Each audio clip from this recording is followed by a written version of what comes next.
This is the East Idaho Prepcast on IdahoSports.com.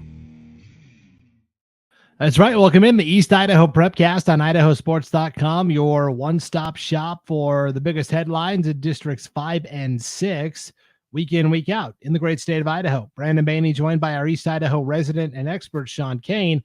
Yo, what's up, Sean? Hey, man, I was enjoying some nice weather today. I had to change the lighting here down in the command center so I don't look bright red, but, man, we had a beautiful day here in East Idaho, and man, what is it, April 11th? I don't know if I could tell you the last time I had a day I wore shorts all day in April. So it was beautiful. It was a beautiful day, and yeah, we're rolling along like, 50 more days left of high school for most people. So that's kind of crazy to think about. Yeah, I'm not sure I'm really ready for that, but here we go. Like, ready or not, we are racing down the track. Yeah, I went with a little natural lighting in my setup here as well, Sean. It's kind of cast a shadow on one half of my face, but hiding the bags under my eyes. Right. I just like the lighting is better when I turn on the light in my office, but I'm like, it's so nice outside, and I just want that natural sun. Like, I don't need an artificial light above me, but. Oh, I've got there's a light back here you guys can't see. I got like 2 lights, and yeah, it's gotten professional. We got the microphone, we got the Jordan jersey in back.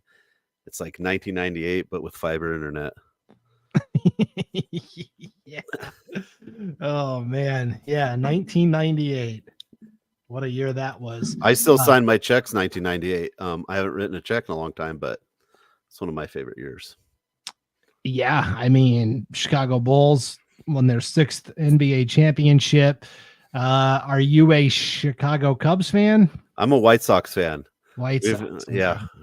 2015, I was in, that's the last time they won. That was pretty good. Or 2005, excuse me. 2005 is the end of my college career. I missed some classes to watch Bobby Jenks win the World Series.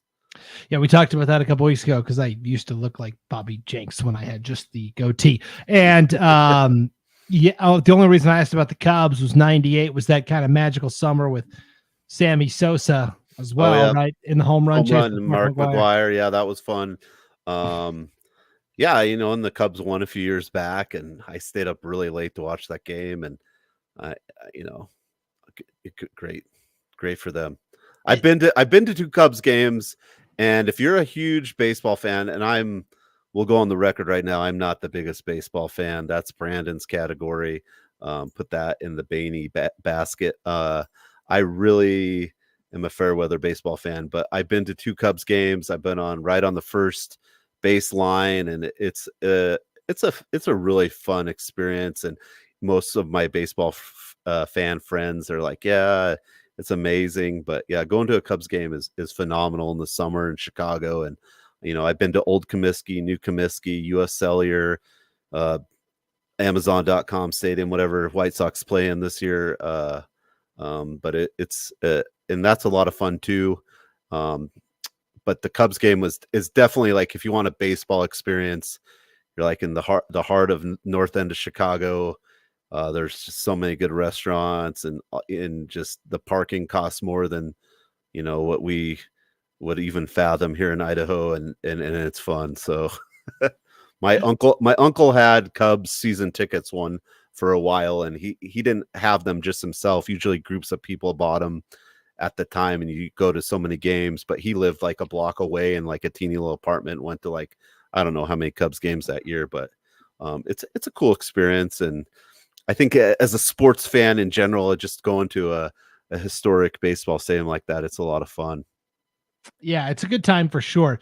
I'm an Uber baseball fan. I've got a little passport book. It's got all 30 stadiums in it. And as you visit, you get it stamped, and you can write in there, the game and what happened and the winning pitcher and the losing pitcher and all that stuff. And so we decided, my family, my brothers, my 2 brothers and my dad all have the same passport book, and we're kind of doing this together.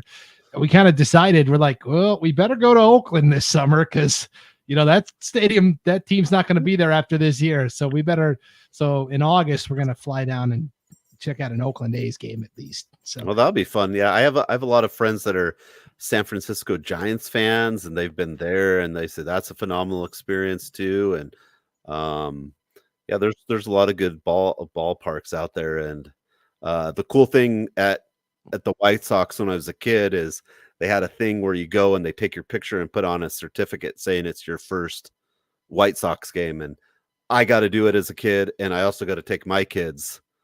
Well, not actually. I hope they're not listening. Only one kid got to go do it. The younger one did not. My daughter did get her little certificate with my first White Sox game, but my son hasn't. It's all right. Oh, that's funny. Wow, he doesn't know until he stumbles upon this years later. Why am I wearing all this White Sox stuff, Dad? I make you wear Bears stuff too. My son wears a Bears hat, and I, hopefully it's hasn't affected his social emotional being during his childhood years, but yeah, no, I get you. Ironically enough, when we go to this Oakland, and here we are 6 minutes in, and all we've talked about is Major League Baseball. I'm not even a baseball fan. Can I be real to the people tuning into this for some East Idaho content, between you and me and the audience? It's going to be a lighter episode. All right. It's just going to be, I've kind of got that like spring fever, right? I'm stuck inside. It's like I'm back in school. Like all I want to do is be outside, and I've got I've got to go do this show, and I'm stuck inside. So we're going to be a little lighter, and the conversation is going to be a little more free flowing in terms of content here. But last point, and then we'll move on to East Idaho stuff. Ironically enough, the Oakland A's game we're going to in August, the opponent is the White Sox. And those are going to be probably, let's be honest, probably the two worst teams in the American League, right? We're hopeful that there's going to be like nobody there. Like we'll be able to sneak down and sit behind home plate probably. I'm looking forward to it. Yeah. I also have another real quick, just one other White Sox. I went to Chicago one time for a teacher conference, like job fair before I had a job, and I went to Chicago to one, and my uncle left me tickets at the will call for the White Sox game. And I go, yeah, is there tickets for Sean Kane? And he's like, oh yeah, Jeremy Dye's tickets. I'm like, yeah, sure. Jeremy Dye was a really good player on the team, good hitter. Oh yeah, Jermaine Dye, like great hitter, big home run guy. And he's like, oh, you're the Jermaine Dye's? And I'm like, yeah, sure. And so we were like 5 rows up from home base. I don't know if those to this day were my tickets or not, but I took them. And so thank you, Jermaine, Mr. Dye. Poor Jermaine Dye's wife and kids. I'm like, no, we need to go in. No, your tickets have already been taken. Sorry. I kind of feel like his parents were, or his wife or his immediate family probably wasn't going to like the front will call booth at that time. But thank you, Jerry Krause. Yeah. I keep saying one last thing and then we'll get I was watching the Dateline recently. Do you watch Dateline at all? Oh yeah. Sean? Mostly the murder ones, right? Yeah, that's usually all it is.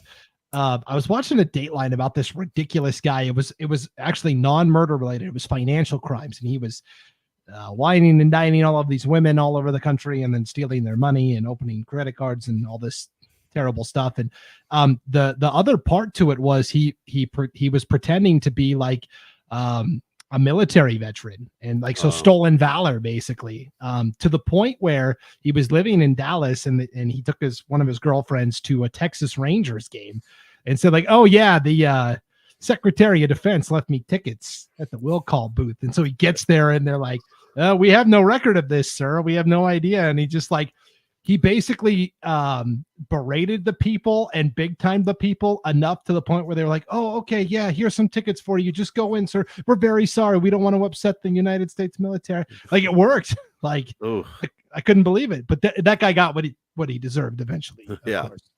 Mine was just I was a young kid out of college. I just went up to try to get my tickets, and sure. But they were great seats right behind home base, and that was fun. But Thanks, Mr. Dye.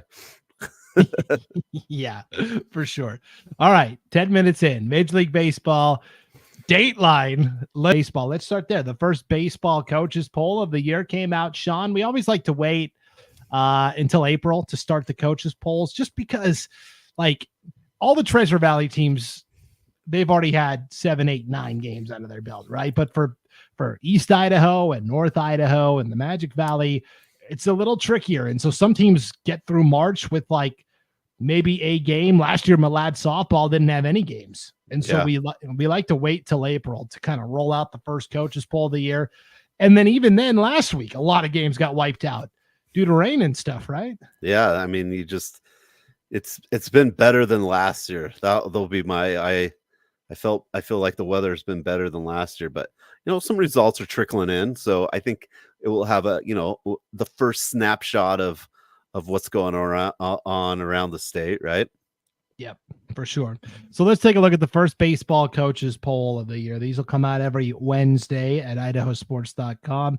A little light on East Idaho teams, which, business as usual, right? We've got the chip on our shoulder, and nobody ranked in the 5A poll. In fact, 4 of the 5 spots in the 5A baseball poll belong to Treasure Valley teams.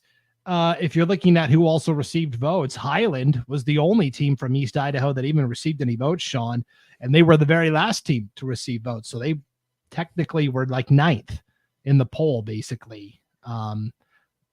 That it's hard with only 4 teams, right? But 5A in general just doesn't have many teams outside of the Treasure Valley. The Rams are only 8-6, but they're 3-0 in conference play.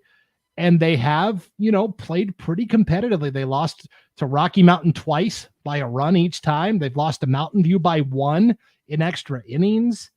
So I feel like Highland's right there. Yeah, and those are 2 teams that are there, right? Mountain View coming in at number 5. Rocky Mountain not in the top 5, but receiving votes, but very competitive games against 2 teams that are right now in the forefront of people's minds. So Highland are doing a good job and also taking care of their conference so far, 3-0. So Highland on the right track, right? You can't judge everything just by the poll. Yeah, and we talked about their no-hitter that was thrown last week, the Horns Up win over Pocatello as well. Things are going well for Coach Christian Colonel in Highland, and they had the big alumni night as well at their brand new field. So, yeah, things are going well for Highland.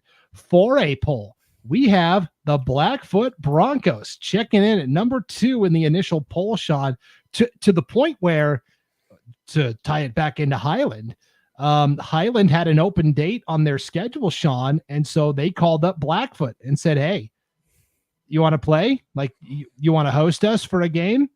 And so they ended up playing Blackfoot in this impromptu game that got added late to this, like last week it got added to the schedule. It benefits both teams, right? It's going to help their Max Preps rankings.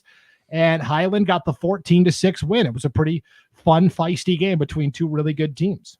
Yeah, and I said Blackfoot I got kind of like the vibe a couple of podcasts ago that Blackfoot was going to be a team to kind of keep your eye on. And so far, number 2 in the rankings is pretty good and doing a good job in conference. And we all know that District 6 conference is just chock full of baseball teams, right? Idaho Falls is traditionally good. Bonneville's pretty good. You never can sleep on a Shelley team.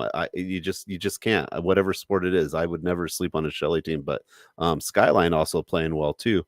But you've got Blackfoot number 2, and then not really anyone else. You've got Pocatello coming in as receiving votes, and I think that's really it for East Idaho. Yeah, Pocatello is still at 7-6. They are. They have games where they look really good, and I'm like, yep, these are the defending champs. That makes sense. And then there's some games where, like they lost to Rigby 15-14. Like, we're just not used to seeing them allow that many runs.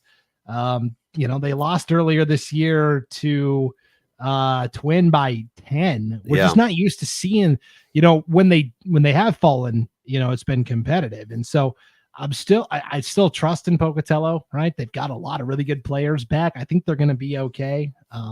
Technically right now, though, Preston is in first place, 1-0. They did beat Century in their conference opener earlier this week, but the Indians are just 2-5 overall. So I still like Pokey there as well. All right, 3A poll. Now we're talking. Marsh Valley ranked 3rd, Sugar Salem ranked 4th. If I'm Marsh Valley, I'm lobbying to be the top team, because the team that is ahead of them, Sean, Homedale, number 1, Kimberly, number 2. Now, they have fallen to Kimberly this year, but Homedale, I mean, Marsh Valley just swept Homedale last Saturday, and yet Homedale's ranked ahead of them. What gives? Yeah, it must just because Homedale's played 13 games. I don't know, but yeah, if I'm Marsh Valley, I'm a little chip on my shoulder, but Marsh Valley, they're traditionally good. They're going to play hard. They're going to have a strong schedule. I think we talked about that last week. Marsh Valley kind of has put together a strong competitive schedule, and they're 8-4, but ranked 3, but they just swept Homedale. So, I mean, I think you've got the right teams. Does the order matter when it comes down to it? I don't know. Maybe just for that week. Yeah, I don't know. It could be. And then Sugar Salem sitting there at number 4 in the poll. Sean, they are on a 6-game winning streak. They just beat Teton in their conference opener on Tuesday, 16-0. They beat Chalice Mackey last week. They beat Century by a run last week. Looking at what's ahead on the schedule, I don't want to jinx them, but I think they could run the table from here on out. And that would put them into the postseason on a 7, 8, 9, 10, 11, 12, a 12-game winning streak, potentially. Yeah, I mean, Sugar Salem, we know they're good. They're bringing a lot to the table. They've got a lot to play for. They're playing with a little extra, I think, right now too. And yeah, they could run the table, but they're going to be good. They're going to be at state. It's just kind of like, can they get to that next level? They're going to be real good. I think they can. I think they've got a team that definitely could win state, right? And they're going to be in the mix. And I mean, that 3A, you look at that top 5 3A in the poll, man, there's just a lot of good teams. That's going to be a competitive. That might be. If we just looked at it now, that might be the best bracket for baseball. Like if started today. Yeah, no, it is. That's where I'd go. It's the most wide open for sure. So 2A baseball poll. Nobody from East Idaho is ranked. I think that's a mistake. But there's 3 teams that are right there in the also receiving votes: Firth, Malad, Chalice, Mackey. I think Firth should be ranked. I think Malad has a case to be ranked. Malad just beat Marsh Valley last week, 1-0. Not many teams have beaten Marsh Valley this year. Malad has. I think Firth and Malad will both get to state. I think Chalice Mackey has a good shot at getting there as well. All 3 of those teams got to state last year. And of course, Malad is the defending 2A state champion. And I just think all 3 of those teams are maybe a little undervalued. Yeah. And you look at the 2A, I'm having like basketball flashbacks. Like you got Cole Valley Christian at number 1. You got Grangeville in there. Wendell wasn't in there in basketball, but Wendell's always a solid baseball team coming at number 5. But yeah, Firth playing some really good ball. Firth kind of a little under the radar. I think we talked about them a little bit last time. And Malad, that's a huge win over Marsh Valley. And Chalice Mackey, always competitive. Maybe they're not here this week, but what a week could do might change some minds in that coaches poll. Yeah. All 4 teams that made the Final Four last year, Marcine, Orofino, Nampa Christian, Malad, they'll all be right back in the mix again. And Firth got to state last year. I think they're going to be good. Cold Valley Christian's kind of a newcomer to this thing. Yeah. Right? They didn't get to state last year, but we'll see. So that's what's going on in baseball, Sean. Let's go to the softball coaches polls where, well, it's been even tougher. 5A, at least we got a team in. Thunder Ridge was tied for 4th. Somebody really smart a couple of weeks ago said, keep an eye on the Thunder Ridge softball team. And here they are, Sean. They still haven't lost. They're 10-0. 10-0, 1-0 in conference. Hey, they were solid last year too. And you kind of thought, last year they, lost some of the pitching, but this year just right back in the driver's seat of that conference. I mean, I know it's only 1-0, but 10-0 overall, tied for 4th. Thunder Ridge softball is doing big things right now. They've got a very underrated pitcher. We've talked about all these great pitchers that are over in East Idaho. Callie Scoresby, senior in the circle. She's thrown 31 2/3 innings this year, 76 strikeouts to just 9 walks, Sean. and she's only allowed like 6 runs. She's got a 1.33 ERA. It's insane. Yeah.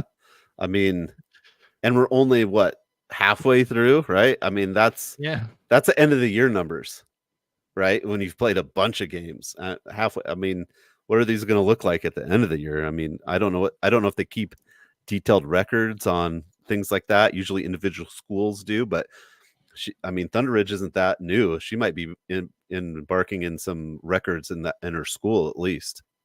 Yeah, Thunder Ridge hasn't been open that long either. So, and then at the plate, Mallory Webb at the plate, Sean, 36 plate appearances. So I feel like that's a pretty good sample size. She's batting .710. She gets 22 for 31. Wow. There's nothing else to say. I mean, that's unreal. That's like Webb's up. That's a hit. Easy. And I mean, Scoresby would lead in most teams. You know, she's got a 593 average. That would lead a lot of teams, but she's third. She's behind a freshman, Sadie Fulmer, who's batting .611. Wow. I mean, you can start to see why, you know, Thunder Ridge is having a very special season. They went down and played some really good Utah teams. They have played Rocky Mountain, which is a good 5A program. They played Pocatello. They did beat Rigby earlier this week, 19-11. So the question is going to be now, can they, because I really think they are head and shoulders above the rest of the conference in softball. You know, will they be battle tested enough when they get to state is going to be the big question. So we'll just have to wait and see. Yeah, right. I mean, all the other teams above them are Boise area teams. So that becomes the question they'll have to answer. Yep. 4A coaches poll for softball, 3 East Idaho teams in the top 5. And I think it's all spot on. Pocatello 2, Hillcrest 3, Idaho Falls 5, and then Bishop Kelly's 1 and Twin Falls is 4. I've got no problem with that top 5 in that order. I think they got it right. Yeah. And it's, I mean, the only thing I'm saying it's kind of interesting is Hillcrest is 3, but they're 0-2 in the conference, and Idaho Falls 6-2, but 2-0 in the conference. So that's kind of interesting. That will be again, you know, District 6 conference battle.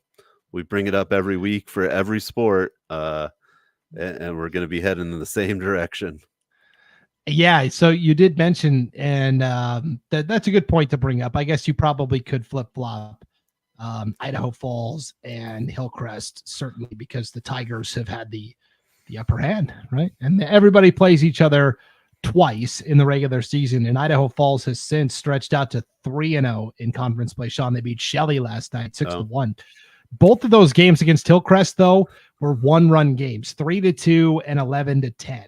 So I don't know. In my gut, I still feel like Hillcrest has the more proven track record in softball. And so, but either way, fantastic battles between Hillcrest and Idaho Falls. Definitely. 3A poll, Sean. We have Sugar Salem checking in at number 4, just like the baseball team. And that is it.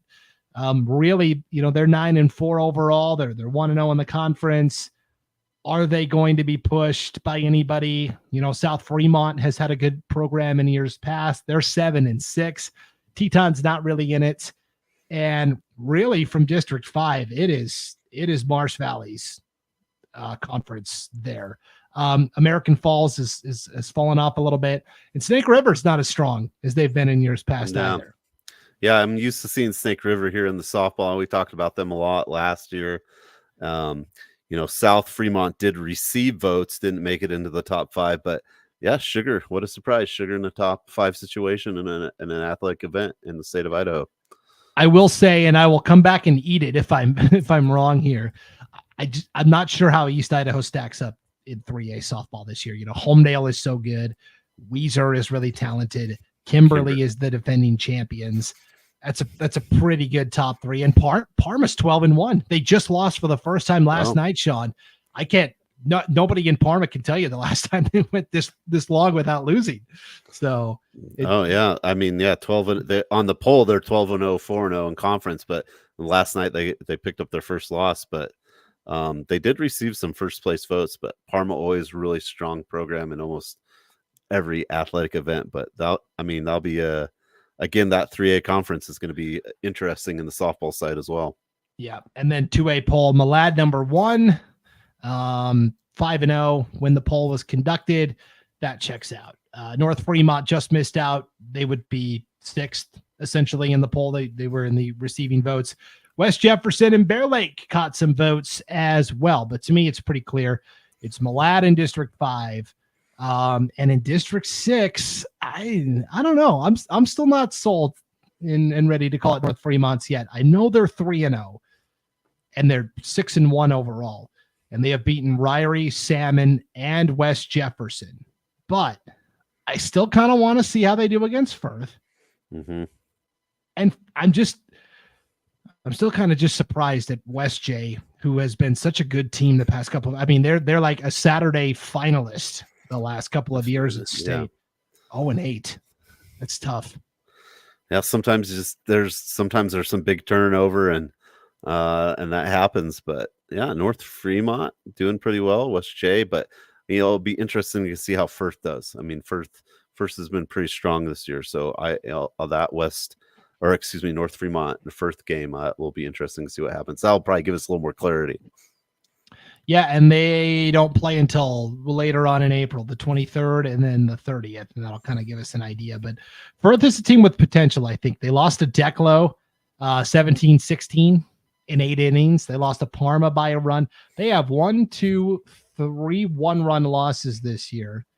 They have a 14-12 win over Sugar Salem. I think just on the right day, Firth can be a tough opponent. So I don't know. We'll see. But North Fremont looking good, 6-1 overall. So, all right, that is what's going on in the coaches polls. We'll hand those out every Wednesday at IdahoSports.com. Let's wrap up with some track and field here, Sean, and the Bell Lap. That's our weekly track and field feature from Marlo Hereford. Tuesdays are for track and field at IdahoSports.com, and every Tuesday there will be a new edition of the Bell Lap. It's kind of the biggest story statewide in the world of track and field, and this week it was all about the Arcadia Invitational. This takes place in Arcadia, California.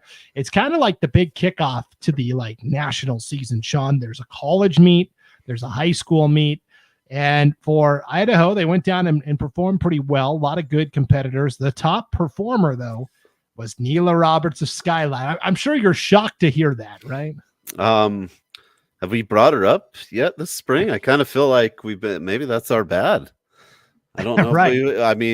Yeah. But no, not surprising at all to bring up Nelah Roberts. Maybe you'd be hard pressed not to say be one of the best runners in Idaho history at this point. And I guess I should say it is an invitational. You do have to be invited to that. Not just every Joe Schmo can go compete in this thing. So you have to be invited. Nelah Roberts goes down. She's running the 2-mile, the 3,200. She finishes 13th overall, Sean, with a time of 10 minutes, 14.68 seconds. That is good for 13th at the Arcadia Invite, good for 16th best in the nation so far this year. So Nelah Roberts is top 20 in the nation. And oh, by the way, that time would be an Idaho State record. Now, Idaho State records can only be set at the state meet because of, timing and things like that. But just kind of unofficially, that's the fastest 2-mile time by an Idaho girl ever. Yeah. What just an amazing accomplishment. And just think of how many girls run the 3,200 in the United States, and to be in that top 20 category is unreal and just an amazing feat for Idaho, right? Especially East Idaho, just to be in that category of national level kind of running. And if you're going to go to California, you might as well make a trip out of it. Marlo outlined this really well in her article. You can go read it at IdahoSports.com right at the top of the homepage. But Nelah went with her mom, her head coach from cross country, Sean Schmidt, and his wife, and then her best friend from the Skyline cross country team, Sadie Rhodes. And if you're going to go, you have to have a little fun, right? Well, Sadie had never been to Disneyland before. So they decided to go to California Adventures and make a day of it.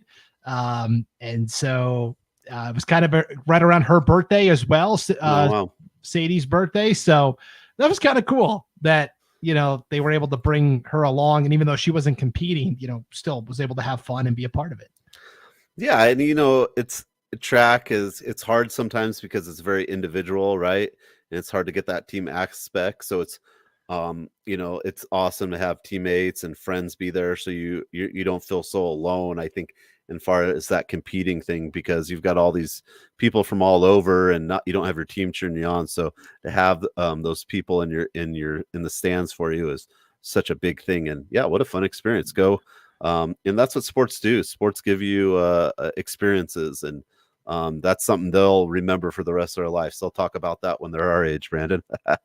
Yes, for sure.